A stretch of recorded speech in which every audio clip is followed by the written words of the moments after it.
guys, I just want to come on here just in case you guys are wondering why I haven't been actually recording face-to-face speaking.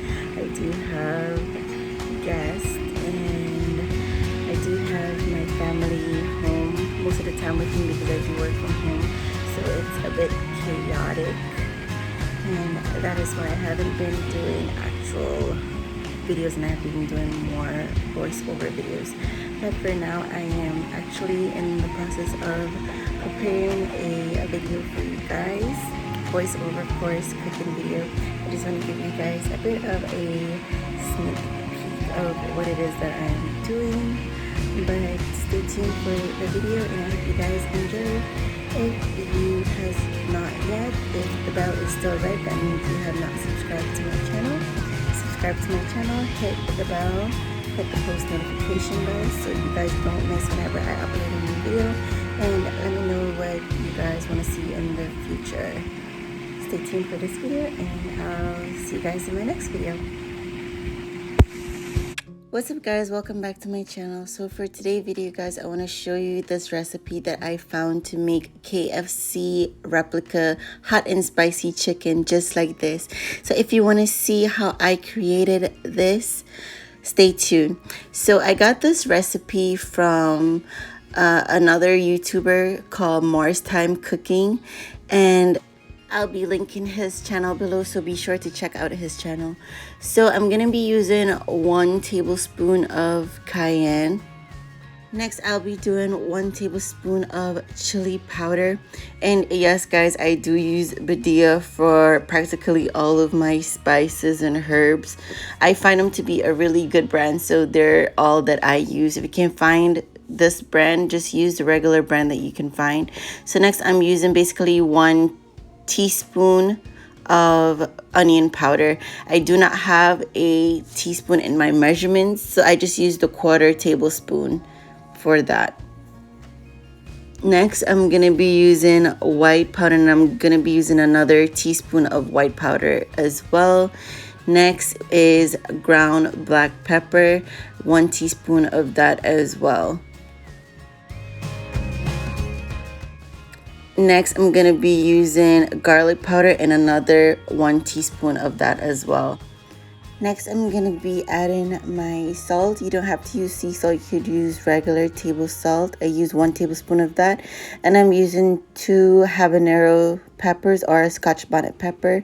Now I'm going to be adding a half an onion and some escallion or green onions, as we call them, and all of these are gonna be used to season our chicken or make our marinade for our chicken. Now I'm using 1 cup of water, cold water, and then I'm going to top that off and blend it together to have it well combined. I did also add, I believe, 1 tablespoon of paprika. It wasn't in his original video, but I decided to add that into mine as I had it on hand. So here I estimated adding 1 tablespoon. You can use your measurements or your spoon if you have it on hand. I just estimated it by looking at it to see if it was 1 tablespoon or not. It doesn't have to be specific, in my opinion. And then I'm just gonna put that cap on, shake it up together to make sure I don't have any dry powder at the bottom, and then I'm gonna carry that over to blend.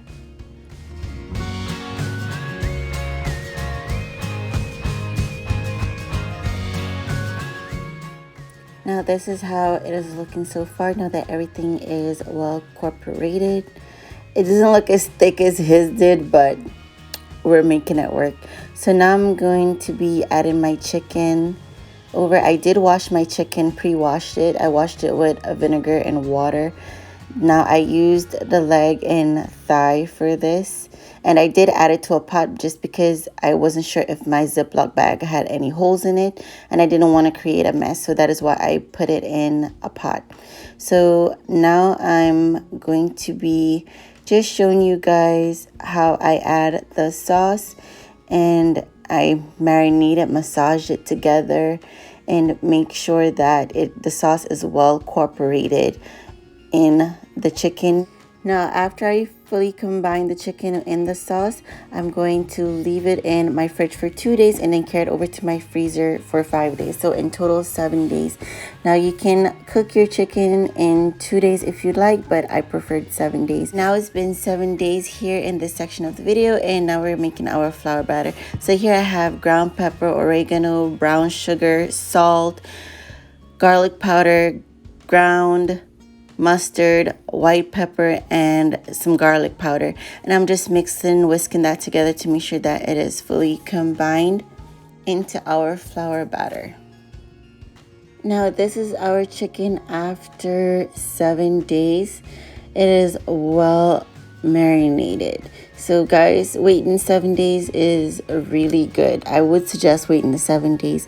Now here's a part of the chicken that I didn't do as he suggested, was to kind of break out that bone out of that socket in the thigh, because he said that in that section it takes longer to cook if the bone is actually in the socket. So you want to break it out of the socket for the cooking time to reduce and for you to not have that blood thing going on in that section. So here I'm just adding pieces of the chicken into my flour batter, and I'm going in about 4 at the time. So he said to fold it in 10 times or 7 times and press 10 times. So that's what I'm doing here. I'm not really counting as much, but I'm just trying to make sure that everything is coated in the flour, and then I'm going to be kind of giving it some resuscitation pumps by pressing it in 10 times here, as you can see. So after doing that to my chicken, I set it aside, and now I'm adding the water. So I used a colander to put my chicken in because I didn't have a sieve, a large sieve. So just use what you have and try to submerge the chicken into the water. Instead of using egg, he used water, so that is what I'm using, as well as he said that they don't use egg when doing their chicken. So I try to submerge it under the water without getting my hands wet, because my hand is going to go back into the flour. So I used the bottom part of my whisk just to help submerge it into the water without breaking away any of the flour that's on the chicken. So now that it's submerged, I'm taking that up and I'm just shaking off any excess water. You don't want any water, because then that's going to clump up your flour. So I'm going to add that back into my flour mixture that I've used earlier, and I'm going to fold it in again 7 times and press it in again 10 times. And this is how it's looking, and I'm dusting away the excess, and you can see those flakes forming.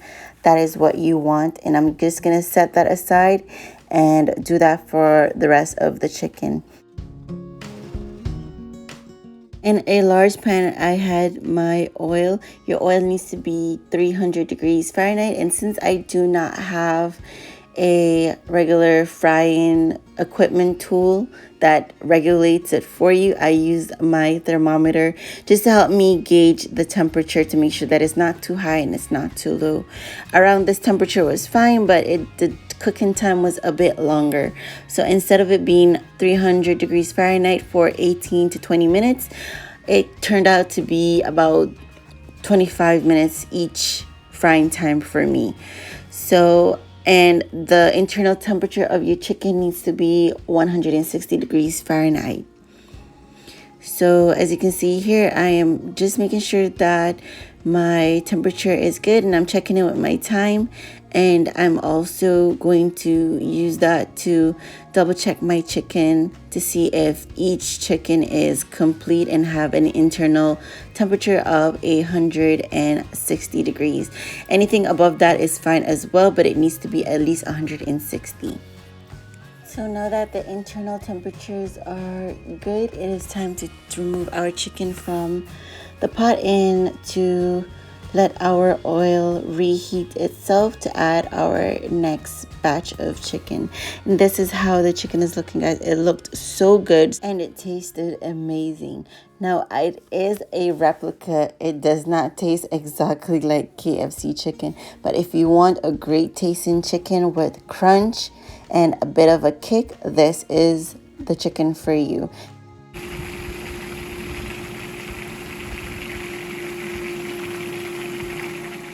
this is how our chicken is looking, and honestly the video did not give it justice. It was so juicy, it had so much crunch, the spice level was amazing, and look at that.